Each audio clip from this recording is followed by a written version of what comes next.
కుమారుడు అని రాయబడినది. చూడండి, కుమారుడు దగ్గర నుంచి వెళ్ళి పారిపోతున్నాడు.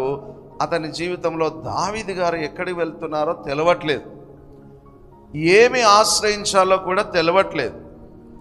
అప్పుడు చూడండి, ఒక మాట అన్నాడు 3వ వచనంలో, యెహోవా నీవే నాకు కేడముగాను నీవే నాకు అత్యాస్పదముగాను నా తలెత్తువాడవుగాను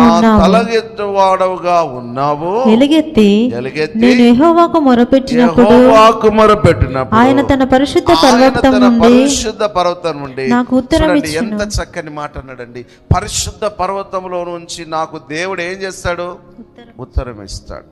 మరల కింద అన్నాడు, యెహోవా నాకు ఆధారం కావున నేను పండుకొని నిద్రపోయి మేలుకొంటాను. 10,000 మంది 10,000 మంది నా మీదకి వచ్చి మోహరించినను నేను భయపడను.